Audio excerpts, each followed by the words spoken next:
For 10 hours, I interrogated Commander Gaw, but I could trick him into revealing nothing. Instead of confessing to killing the actress and her children, he only said that they flew away on a big bird to a land of make-believe. But I'd get him to talk eventually. If it's one thing we have no shortage of in North Korea, it's forever. So I hung up my smock at Division 42 and made haste for the subway, hoping to make it home before Pyongyang's power went out for the night.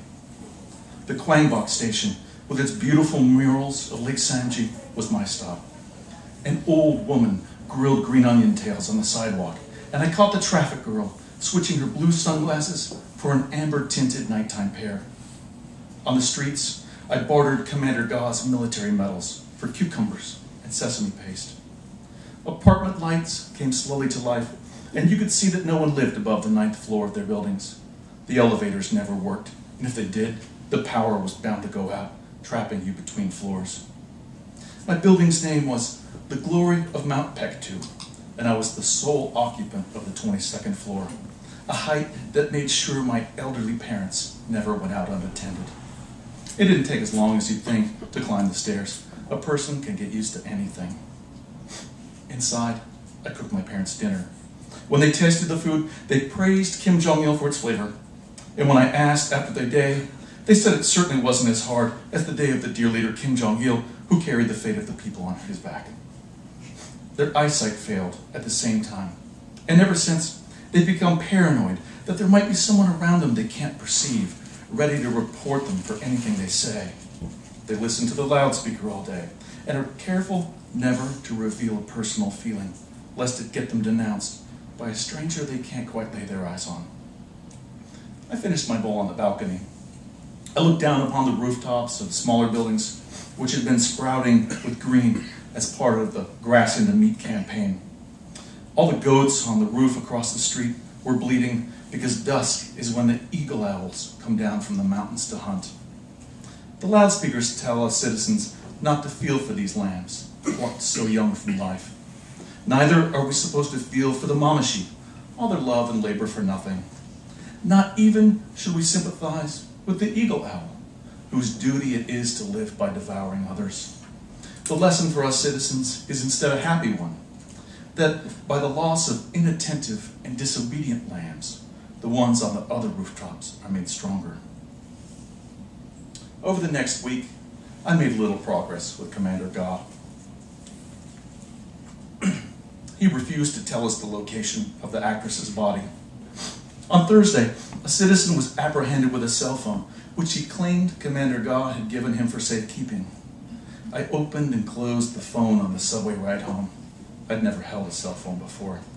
The battery was long since dead, and I couldn't help thinking that all I wanted to know was stored in its memory, but how to get it to talk. My parents' vision had become so bad that when I arrived home, I had to tell them that night had fallen. I helped them to their cots, placed side by side near the stove, and once settled, they stared at the ceiling with their blank eyes. My father's eyes have gone white, but my mother's are clear and expressive, and I sometimes suspect that maybe her vision isn't as ruined as his. I lit a bedtime cigarette for my father. He smokes consoles. That's the kind of man he is. Mother, father, I told him, I have to go out for a while. My father said, may the everlasting wisdom of Kim Jong-il guide you. Obey the curfew, my mother said. I had Commander Gaw's cell phone and a wedding ring and his wedding ring in my pocket. Mother, I said, can I ask you a question? Yes, son.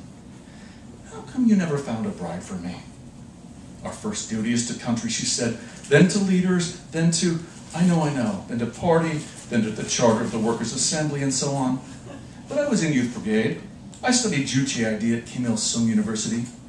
It's just that I have no wife. You sound troubled, my father said. Have you spoken to our housing block's Songun advisor? I saw the fingers twitch on his right hand. When I was a boy, one of his gestures was to reach out with that hand to rough my hair. That's how he would reassure me when neighbors went away, or when we witnessed MPSS men pulling citizens off the subway. So I knew he was still in there, that despite the distemper of his patriotism, my father was still my father, even if he felt the need to hide his true self from everyone, even me. I blew out the candle. Outside on Sanuju Street, even in the dark, I could see that troops of Juche girls had chalked the sidewalks and walls with revolutionary slogans. I headed for the Ragwandong district, where long ago the Japanese built slums to house the most defiant Koreans. That's where there's an illegal night market at the base of the abandoned Ryonggung Hotel.